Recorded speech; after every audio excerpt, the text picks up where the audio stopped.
Siap, kemudian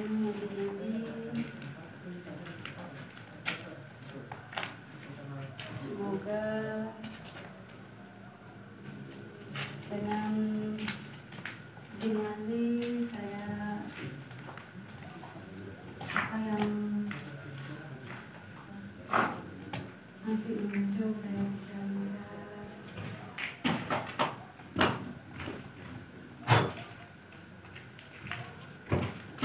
Cuma di sini.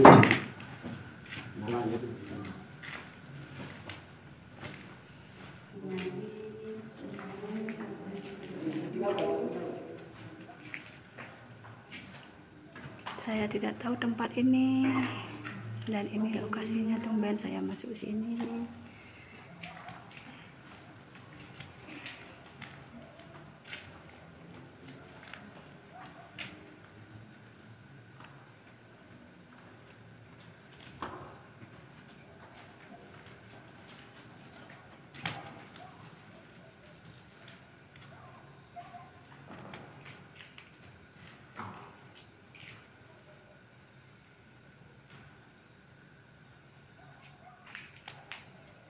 Baru kali ini saya masuk di tempat ini. Saya tanya untuk mengaji diri.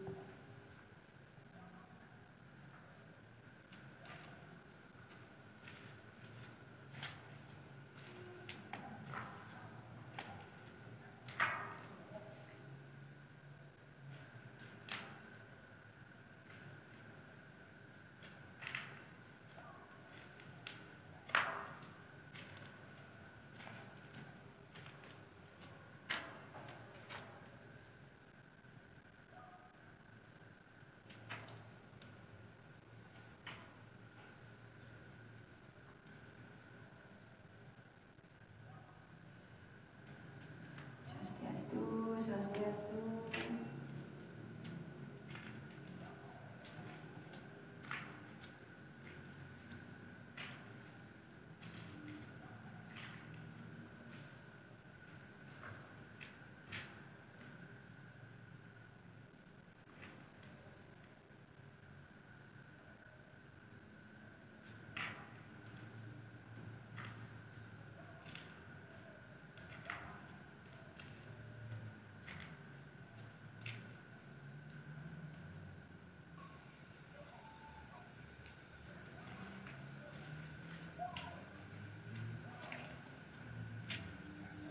Saya tidak tahu tempat ini, dan untuk lokasinya tumben saya masuk sini.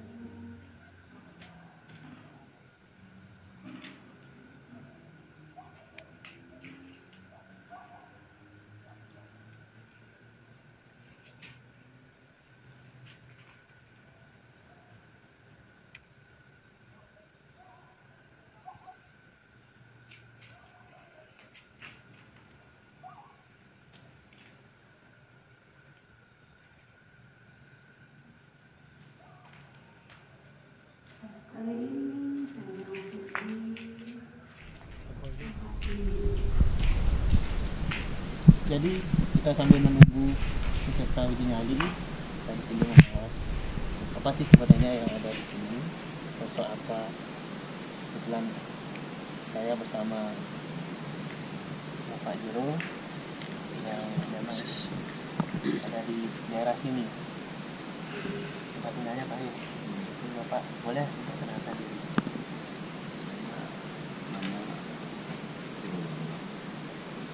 Tinggal di Ini sebenarnya perumahan atau memang tempat dari mana? perumahan yang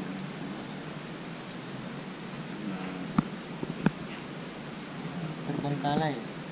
dibilang terbengkalai ya atau bagaimana, orang takut sendiri aja.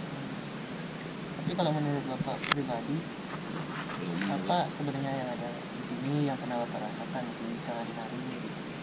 Kalau Siang, malam. saya sih merasa di sini sih nyaman aja.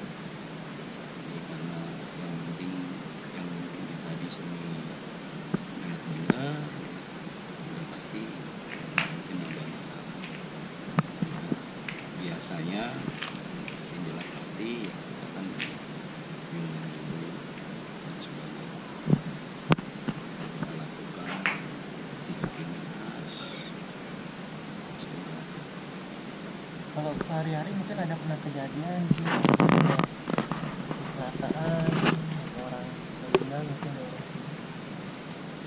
Kalau mungkin sebelumnya dulu katanya sih seperti itu. Berarti jauh sebelum Bapak tinggal di sini kan ya. Pak Jero Juni. Jadi kita juga banyak punya narasumber di sini, ada Bapak Jero Joni ya. Mungkin Bapak boleh kita minta info gitu. Apa sih sebenarnya? Sejak tahun berapa tempat ini ada? Wilayah Terbengkalai, mungkin Bapak lebih tahu, bisa dijelasin ke kami, ke masyarakat yang belum tahu tentang tempat ini. Jadi dulu di sini ada perumahan sekitar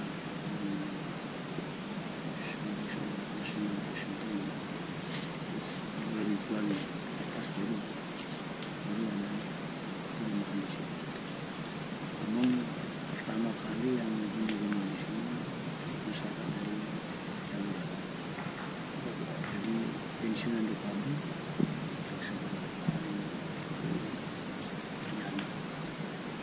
nomor 3 dari rumah tingkat. Ketika musim hujan jatuh bergeser rumah satu. Semenjak itu tidak ada yang Karena memang dari alam ya. baru. Berarti pernah ada korban jiwa mungkin di daerah sini. Ada sudah cepat di rumah yang tergerus itu.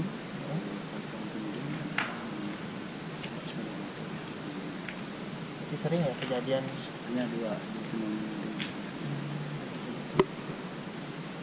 di yang dulu yang asli angker Jadi dulu memang diangkat ya. angker kita saya tidak pernah ada yang Kalau menurut Bapak pribadi itu kan biasanya tempat-tempat seperti ini kan mungkin ada fenomena penampakan gitu. Apa pernah Bapak pribadi merasakan cintai mungkin? jadi masalah itu Belum pernah ya. tapi dengan kenyataan biawak ini besar Beliau yang besar-besar. biawak Oh, biawak. anak. Kalau itu satu tiga saja Itu besar ukurannya. anak itu dua kotak. Tapi biawaknya buntung ya. Biawaknya buntung. Biawak untung ada Jadi dan ular besar langsung Seberang jalan. timur. kalau menurut Pak Jero itu apakah fenomena itu apakah binatang atau makhluk-makhluk mungkin makhluk astral yang berwujud seperti binatang? Sepengetahuan saya di dunia ini dari kecil bukan karena belajar, maaf Pak Jero ya, bukan pengetahuan ini karena bukan dari belajar, tiba-tiba dari kecil mengetahui makhluk astral itu yang perwujudannya bagaimana, apa motifnya dia pengganggu, apa motifnya dia hanya sekedar tinggal di pohon atau tinggal di batu besar atau di tempat-tempat yang angker. Jadi ketika saya masuk, ini hanya di depan mau masuk ke sini itu yang saya rasakan hawa yang panasnya luar biasa dalam diri saya. Mungkin teman-teman ada yang merasakan juga. Dan satu ada juga yang mau nantang, yang bilang nggak ada udah kabur duluan. Yang mau uji nyali itu kabur duluan. Dari sana kita berpikir. Jadi di sini sebenarnya kita uji nyali itu kepingin mengetahui mengenal. Tapi pada intinya dia tidak mendapatkan bahasa-bahasa yang simpang-siur. Ini penjelasan daripada Pak Jero sendiri itu 60% saya tangkap. Kenapa saya tanyakan biawak buntung? Jadi penampakan perwujudan binatang itu bisa terjadi kapan saja. Nah, karena itu bagian daripada makhluk-makhluk astral itu bisa menyerupai berbagai bentuk. Kadang bisa berbentuk dia kuda, kadang dia berbentuk binatang, bisa berbentuk ular. Nah kan kalau dia berbentuk manusia itu yang seringan tidak pakai kepala dia. Kalau kewujud manusia, karena makhluk itu tidak bisa menyerupai wajah manusia asli. Nah jadi sebenarnya itu bukan tidak berkepala dia gitu. Cuma kita tidak melihat wajahnya gitu loh, dan kakinya tidak pernah kita lihat yang makhluk-makhluk astral seperti itu gitu. Jadi teman-teman suatu saat kalau ketemu orang di siang hari pun yang namanya gamang itu bisa masuk di rumah kita, bisa minta-minta. Tapi ketika hal-hal yang terjadi di rumah, mungkin hal orang minta, yang perlu pandang pertama adalah pijatan kakinya. Nah, itu karena dia mempunyai alam yang berbeda dengan kita. Dia bisa masuk dalam dunia kita gitu loh. Tapi menginjak tanah kita ini belum tentu bisa. Makanya kakinya yang terutama kita bahas. Itu dia nggak nyentuh dia. Nah, jadi itu perbedaan antara perwujudan manusia dan gamang itu. Jadi mereka asalnya seperti itu dia. Jadi mereka bisa masuk ke daerah kita gitu. Nah, yang di sini, ke dimensi kita. Yang di sini yang paling kuat di sini, aura yang paling kuat di sini ini adalah ada yang namanya roh penasaran. Mungkin dulu ada pernah terbunuh atau gimana, kita nggak tahu, ada kan gitu ya. Apa tempat ini sosok itu apa sosok roh penasaran itu mungkin akan mengganggu peserta atau menakuti peserta, apa muncul mungkin yang fenomena. sangat sekali saya undang hari ini. Saya kepinginnya munculnya 3 makhluk. Tiga makhluk astral yang di sini. 1, kalau istilahnya kata kita di Hindu di Bali itu, kalau dua nggak mungkin muncul ya. Kalau dua itu nggak muncul. Tapi kalau yang penasaran, kalau dia berani menunjukkan dirinya, jati dirinya, ketika ada orang kita yang benar ingin menguak dia, kalau berani muncul dia. Kalau tidak, dia akan mikir juga untuk munculnya. Jadi mereka karena strategi kita strategi kita mancing dari kemenyan dan ayam, kita potong secara langsung, kasih darah dia makannya di sana. Kalau dia itu berani makan, berarti itu memang makhluk-makhluk pengganggu manusia-manusia yang ada sekitaran. Itu. Kalau tidak ada gangguan manusia sekitaran, berarti makhluk itu memang sengaja tinggal. Tempat ini adalah tempat persinggahan, bukan tempat tinggalnya gitu loh. Jadi mereka tidak selamanya ada di sini. Tidak selamanya ada di sini. Mungkin dari sebelah jurang. Ya, mungkin dari sananya, mungkin dari sini, karena kebetulan rumah ini ya kosong tanpa penghuni. Nah, istilahnya kata Bali orang, rumah ini kayak medinan gitu loh. Kadang-kadang ada suara-suara, namun itu sebenarnya nggak ada. Pada intinya peserta kita yang uji nyali, apa yang dia rasakan? Itu orangnya berani udah itu. Kita pikir dia udah orang berani udah itu. Udah lebih daripada sekian menit, berarti berani. Jadi kalau muncul pada kelemahan jiwanya dia itu muncul. Kalau jiwanya terus dia berani, kalau itu nggak muncul. Mungkin kalau ada fenomena ditakuti dengan suara atau gerakan. Intinya sekali ketika rame kayak seperti ini, jarang sekali dia muncul biasanya. Tapi kalau memang dia berani, nggak mikir rame gitu, muncul di tempat itu ya? Pasti muncul di tempat. Karena kita juga pasang kurungan, omongan kita nggak didengar di sana gitu. Jadi makhluk itu seolah kita juga tidak ada di sini. Jadi mereka juga merasakan hal itu ya? Yang satu itu merasakan kalau dia muncul. Tadi sempat saya lihat bayangan itu lari. Apakah kira-kira bayangan itu atau fenomena suara bisa terekam di kamera kalau menurut Pak Jero pribadi? Apakah ada benturan energi? Nah, kalau ngomongin tentang energi, kalau di antara energi kita tuh antara energi positif dan negatif, dia bisa akan muncul. Kalau sama-sama dalam energi negatif ataupun sama-sama energi positif, bisa. Karena gesekan nggak ada. Ketika ada gesekan pasti memunculkan ya. Jadi Pak Jero, kita kembali lagi bertanya kan seperti itu. Iya. Apa sih sebenarnya cerita di balik tempat ini? Kenapa bisa ada linggih yang konon katanya disebut si Duku Sakti, Sangyang Duku Sakti, dan kemudian ada linggih Sangyang Banaspati yang ada di depan. Jadi mungkin Pak Jero bisa memberikan sedikitnya informasi kepada kami, tim mengupas dunia lain, bisa memberikan informasi juga kepada masyarakat yang masih awam tentang dunia ini yang ada di sini.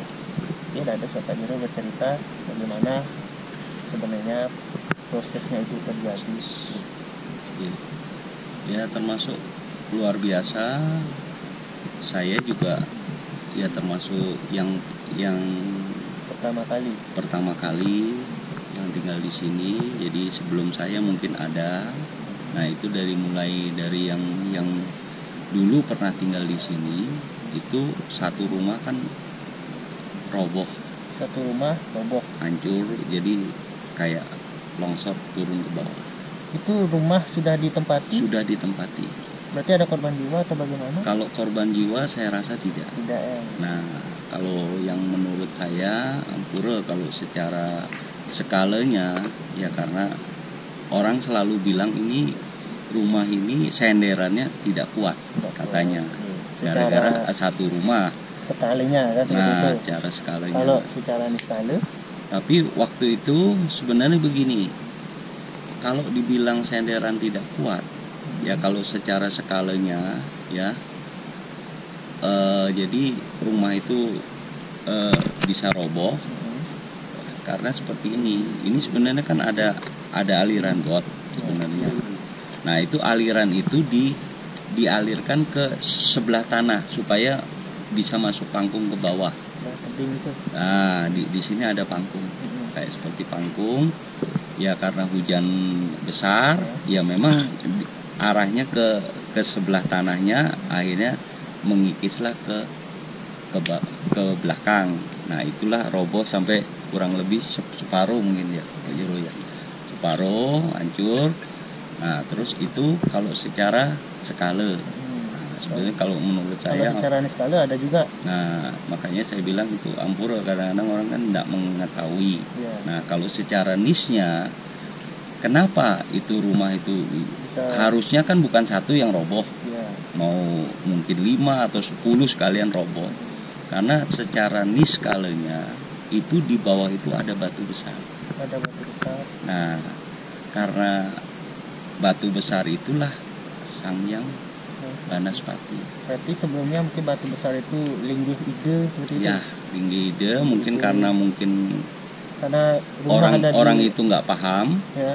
Ya itu mungkin dikotori atau bagaimana dibuanglah ke bawah terus. Ya satu rumah itu dirobohkan. Nah, akhirnya karena kami waktu itu tinggal di sini, ya Ampura bukan berarti kita ini ya karena kita juga dapat pawangsit begitu. Nah akhirnya ada istri saya Bu Jero, dia dapat pawangsit itu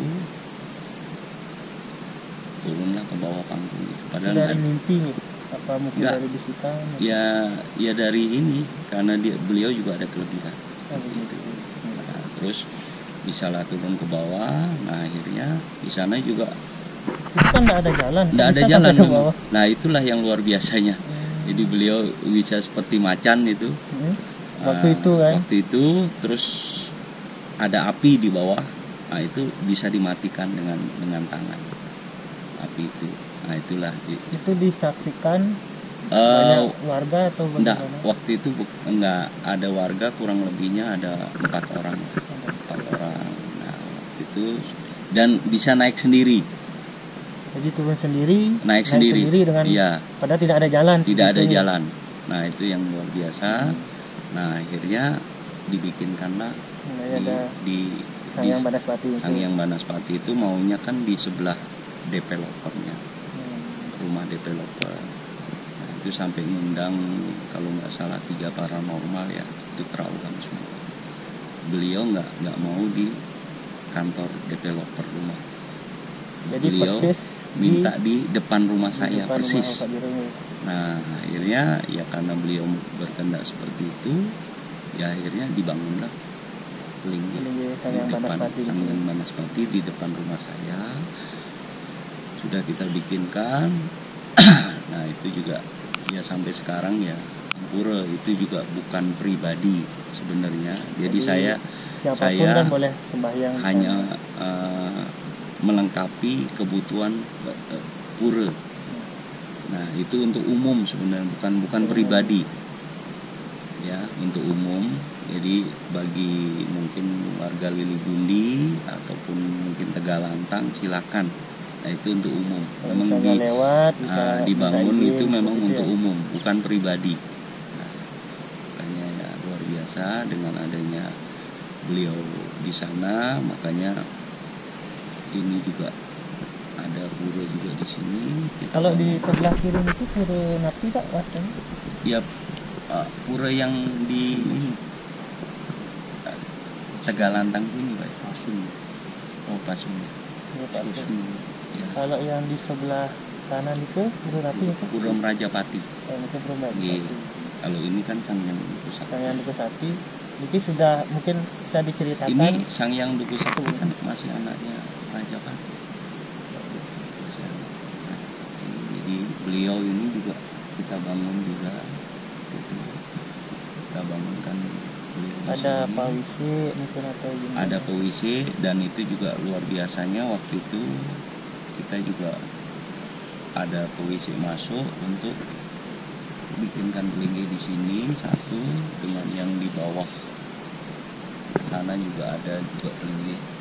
Itu dekat pemungunan yang baru ya sekarang ya, itu yang Linggi di situ kan Pak Haji. Jadi auranya juga luar biasa. Makanya dulu ada pohon besar roboh, harusnya itu Linggi itu kena, itu enggak. Nah, itulah beliau membuktikan bahwa ini loh saya ada. Nah, termasuk di sini juga kami mau izin waktu itu untuk gimana caranya untuk mensterilkan ini. Waktu itu kita juga dapat petunjuk waktu itu untuk bangunkan ini Linggi ini, dan juga Ampura ini sebenarnya sudah ngresigana, bahkan banyak orang yang belum tahu kenapa tempat ini sekarang maaf adem, nggak seperti Ampura ceritanya orang-orang. Kalau saya sih merasa nyaman, yang penting kita di Bali ini selalu kita mau berdoa dan punya niat baik, dan saya yakin kalau di tempat sini orang yang berniat baik pasti akan betah. Kalau yang tidak berniat baik nggak akan mungkin betah. Sosok beliau Linggi Iya. yang mungkin sehari-hari karena Pak Biro kan cuci Iya. menangis. Apakah beliau itu ada sosok aura-aura positif, negatif, mungkin menjaga atau mengganggu mungkin orang-orang yang tanpa izin ke sini? Kalau perkiraan saya itu saja sih sebenarnya. Yang penting siapapun juga sah-sah saja kalau mau ke sini. Yang penting punya niat baik. Karena kalau punya niat baik ya beliau pun juga ya pasti akan welcome.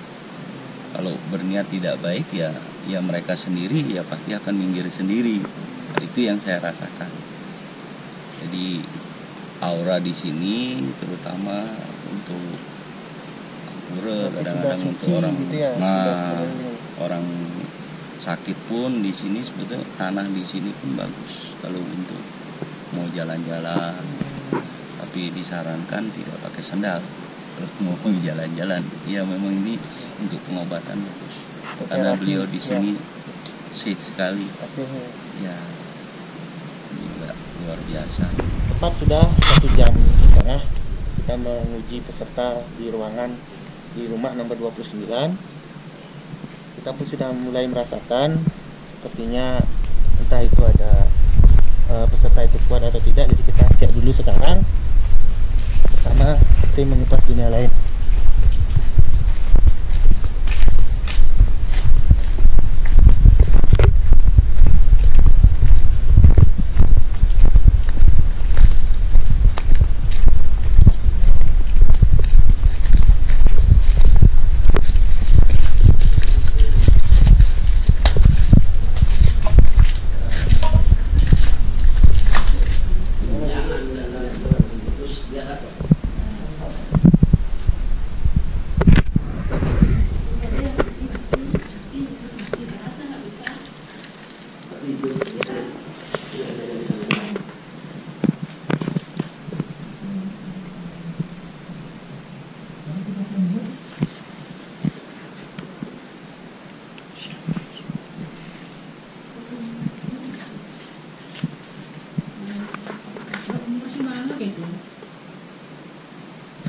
Jangan nanti ke lubang ya tuh di sana.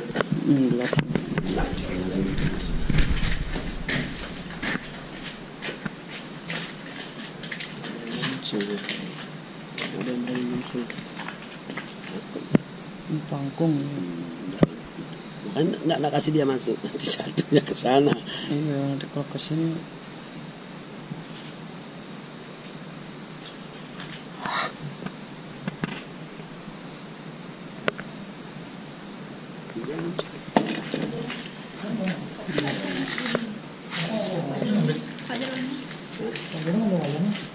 ayamnya Ya, betul.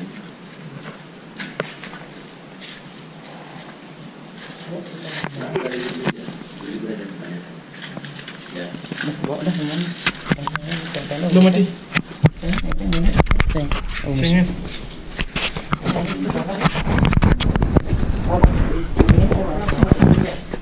Ini udah apa aja?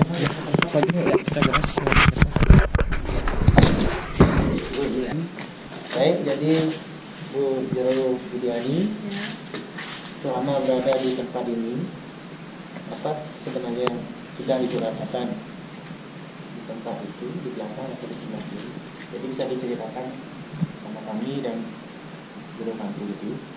Cuma merasakan berat saja dan panas, habis panas dingin lagi, cuma begitu. Apa ada mungkin dengar fenomena suara atau tembok yang betul-betul mungkin? Tidak ada. Tidak ada. Berarti sekarang kali ini kami bersama Jero Tuyul dan tim mengupas dunia lain mengakui bahwa Ibu Jero adalah wanita yang paling pemberani yang ada di Singaraja. Astaga. Jadi siapapun warga atau masyarakat yang lain yang ingin menguji nyali bisa hubungi tim mengupas dunia lain. Bersama kita akan membuktikan eksistensi alam yang ada di dunia. Ini Bapak Jero ada yang mau disampaikan tentang tempat ini. Silakan Ini persis dikatakan oleh peserta kita, dari masuk kita juga merasakan panas, habis panas dingin. Terus di sini yang ada itu aura negatif dan positif. Jadi hanya energinya yang bisa diserap oleh peserta kita, yang kita harapkan kemunculan hari ini jika muncul. Jadi yang dirasakan panas dingin itu sudah luar biasa. Jadi peserta kita bisa menyerap energi positif dan negatif dalam tempat ini. Sesungguhnya tempat ini dulu adalah pembandian G13 PKI. Benar.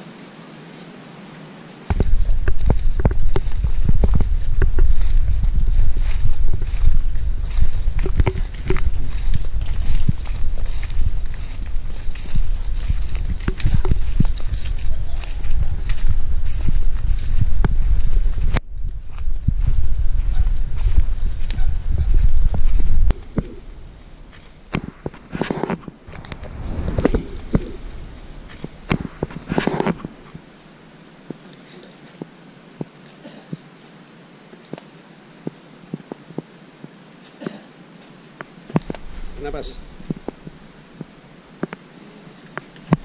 Napas.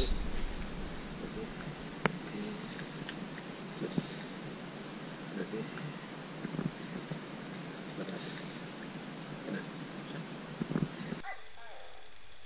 Baiklah, dari sekian jam yang kami lalui beserta peserta uji nyali, kami, tim dari Mengupas Dunia Lain, menyatakan bahwa tempat ini tidak angker. Jadi siapapun yang ingin merekomendasikan tempat dengan mitos-mitos yang belum terkuak bisa hubungi kami di Mengupas Dunia Lain.